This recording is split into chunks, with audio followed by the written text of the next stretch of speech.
سلام تعنا هبلنا كما يتخونوا كبرات تخطاتلتي SBS غرينيان الساعة تدالو زيناتات النوفة لمارستاتهم كنا قدم عب سودان زركبو تغارو سدتنياتاتنا عدوم زملسو العدل كمچاچو يصبيو كمزلو غليصوم مغشا بنفاري አዲስ አበባ ትግራይ እንቅፋት ይገጥሞ ምህላው ገያቾ ሐቢሮም ሚኒስትር ጉዳዩ ወጻኢ ቻይና ኣብ ኢትዮጵያ ዑደት ገብር ከም ዝኾነ ተገሊጹ ኣብ ጀርመን ኣብ ልዕሊ ኤርትራዊ በኻራ ከቢድ ጉዳት ዘብጽሐ ኤርትራዊ ፖሊስ ይደን ከም ዘሎ ተሓቢሩ ዝብሉ ነሰዓት ዳለው ዜናታትዮም ናብ ዝርዝራቶም ክንሰግር ኣብ ሱዳን ዝርከቡ ተጋሩ ስደተኛታት ንዓዶም ዝምለሱሉ ዕድል ክመቻቸው ይጽበዩ ከም ዘለዎ ገሊጾም ኣብ ወርሒ ጥቅምቲ 2013 ዓመተ ምህረት ግእዝ ብዝተወልዐ ኩናት ትግራይ ካብቲ ሚኒስትር ጉዳዩ ወጻኢ ኣሜሪካ አንቶኒ ብሊንከን ብሄር ናይ ምጥፋእ ገበን ማለት ኤትኒክ ክሊንዚንግ ተፈጺሙሉ ዝበልዎ ምዕራብ ትግራይ ዘምለጡ ተጋሩ ኣብ ሱዳን ከም ዘለው ዝፍለጥ እዩ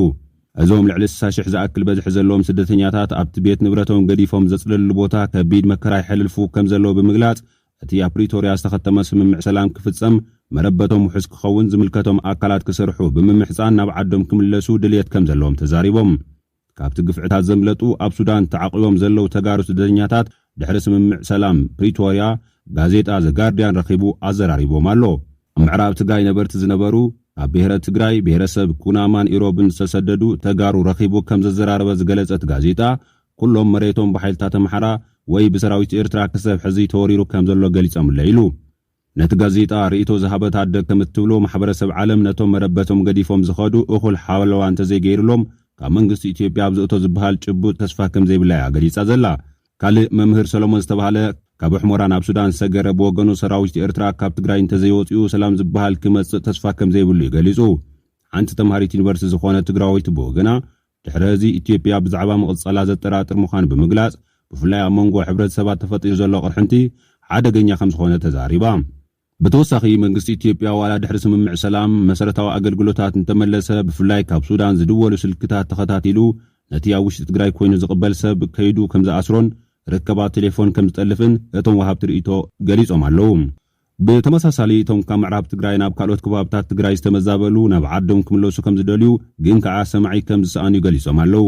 ተመዛቢሎም ኣብ መከራ ከም ዘለው ዝገለጹ እቶም ዜጋታት ንቢቢሲ ኣብ ዝሃቦ ርእቶ ኣእዊኻ ዝሰምዕ የለን ኣብ ኢትዮጵያ ይኹን ኣብ ገለ በይዛ ህዝቢ ምዕራብ ትግራይ ወይ ድማ በይዛ ህዝቢ ትግራይ ጠጠው ዝበለ ሰብ ስለዘየለ ጠሪዕኻ ተምጽኦ የለን ብሓቂ ይስምዓካ እዩ ክብሉ አንጸርጺሮም ንሕና ሎማዓንቲ ክትመለሱ ትኽእሉ ኢኹም እንድሕር ተባሂልና ሓንቲ ለይተይ መሓደርናን ጽባሕ ትጉዑዝ ሓዲርና ድሕሪ ጽባሕ ዓድና ማእተና ምኽንያቱ እቲ ዘሎ ኩነታት ኣዝዩ መሰከፍ እዩ ከም ዝበልውን ገሊጹ ኣሎ ሰላም ኮይኑ ናብ በረበትና ክንምለስ እንደሊ ኢና ዝብል ካል ርእቶ ሃብ በወገኑ ንሕና ኣብ ረዲኤት ኣይኮንናን ትኹረትና እቲ ሽግር ንጻውሩ ኢና ዘለና ናብ መረበትና እንተንምለስሞ ምስድራ ቤትና እንተንራኸብ ዝሰርሐ እምሮ ዝንቀሳቐስ ኣዳውን ኣእጋርን ሒዝና ቁሩናት ኮይና ኢና ዘለና እዚ ዳርጋ ሓውስ ልመና እዩ ክብል ገሊጹ ካብ መንግስቲ ኢትዮጵያ ይኹን ካብ ዓለም ለኸ ትካላት ረዲኤት ዛጊድ ነቶም ተመዛበልቲ ናብ መረበቶም ንምምላስ ተገብረ ጻዕሪ ዝተወሃበ ግብረ መልሲ የለን بنفاري زغبر كابنابن مغشا አዲስ አበባ ትግራይ እንቅፋት ይገጥሞ ከም ዘሎ ገያሾ ሐቢሮም ትኬት አውሮፕላን ቆሪጾን ከመቀለ ናብ አዲስ አበባ ገሹ አምዕርፎ ነፈርቲ አሉላ አባነጋ መቀለ ዝኸዱ ገያሾ ከም ዝተኸልከሉ ገሊጾም እቲ ክልከላ ካብ 28 ታሕሳስ 2015 ዓመተ ምህረት ከም ጀመረን ካብ ሰብ ጸጋ ዕድመ ህፃውንትን ወረቀት ሕክምና ላዕለዋይ ሓላፍነት ማለት ሪፈር ዝሓዙ ተሐከምቲ ወጻን ዘለው ካብ ልዕሊ 16 ዓመት ዝኾኑ መናእሰይ ኩሎም ከም ዝተኸልከሉ ገሊጾም ኣለዉ እቲ ክልከላ ብምጅማር መጓዓዝያ ትግራይ አዲስ አበባ እንተሐጉሶም ካብ አዲስ አበባ ስድራ ቤት ክሓቱ ብመገዲ ኣየር ኢትዮጵያ ናብ ትግራይ ዝገሹ ሕጂ ናብ አዲስ አበባ ክምለሱ ትኬት ዝቆረጹ ገያሹ ከም ዝሓውሱን ተገሊጹሎ ብተመሳሳሊ ካብ አዲስ አበባ መዕርፎ ነፈርቲ ቦሌውን ናብ ትግራይ ክገሹ ተበገሱ ገያሹ ናብቲ መዕርፎ ነፈርቲ ምስኣተቡ ከም ተኸልከሉ ገሊጾም እዮም ምኽንያት እቲ ክልከላ እንታይ እዩ ዝብል ሕቶ ካብ ሰራሕተኛታት ጸጥታ መዕርፎ ነፈርቲ ግብረ መልሲ ክወሃቦም ከሎ መንግስቲ ፌደራል ዘውረዶ ትእዛዝ እዩ ዝብል መልሲ ከም ዝሃቦም ገሊጾም ኣለዉ ሓለፍቲ መገዲ ኣየር ኢትዮጵያ ሓዊስካ ኣካላት መንግስቲ ትግራይ ኮነ መንግስቲ ፌደራል ብዛዕባ ዝሃብዎ ወግዓዊ ግብረ መልሲ የለን ካብን ናብን በረራ አውሮፕላን አዲስ አበባ ትግራይ ካብ ዝጅምር ኣስታት 10 መዓልታት ኣቕፂሩሎም ኣብ ጀርመን ኣብ ልዕሊ ኤርትራዊ ብኻራ ከቢድ ጉድኣት ዘብጽሐ ካልእ ኤርትራዊ ብፖሊስ ይህደን ከም ዘሎ ፖሊስ ኣፍሊጡ። ኣብ ጀርመን ከተማ ጌሰን ኣብ ዝርከብ መዕርፎ ባቡር ብ3 ጥሪ 2023 ዓ.ም ኣብ መንጎ ኤርትራውያን ኣብ ዝተለዓለ ባእሲ ሓደ ኤርትራዊ ንኻልእ ኤርትራዊ ብኻራ ከቢድ ጉድኣት ከም ዘብጽሐሉ ፖሊስ ከተማ ሓቢሩ ኣሎ። ኣብቲ ባእሲ ወዲ 27 ዓመት ኤርትራዊ ብኻራ ተወጊኡ ናብ ሆስፒታል ከም ዝተወስደ ዝገለጸ ፖሊስ ነቲ መጥቃዕቲ ዝፈጸመ ካልእ ኤርትራዊ ድማ ይህደን ምህላው ኣፍሊጡ። እቲ ብኻራ ዝተወገየ ኤርትራዊ ኣብ ክፍሊ ህጹጽ ረድኤት ሆስፒታል መጥባሕቲ ተገይሩሉ ብህይወት ከም ዘሎ ብምሕባር ከቢድ ጉድኣት ግን ከም ዝበጽሖ ገሊጹ ኣሎ።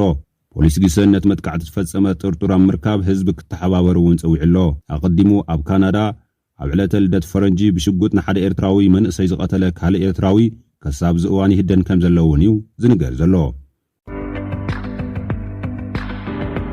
ሚኒስትሪ ጉዳይ ወጻኢ ቻይና ብኢትዮጵያ ዑደት ክገብር ምዃኑ ተገሊጹ።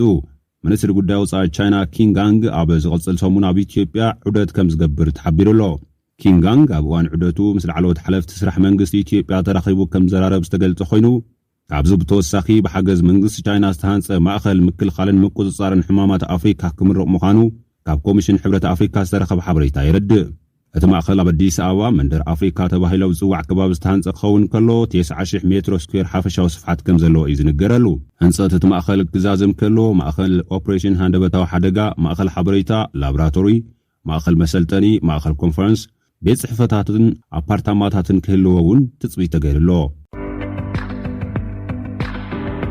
ክቡራት ተኸታተልቲ SBS ትግርኛ ንሰዓት ተዳለዉ ዜናታት እዚኦም ይመስሉ። ምሳና ጸኒሖም ስለ ዝተኸታተልኩም ኣዝና ነመስግን። በብዘለኹሞ ሰላም ተመኒናልኩም።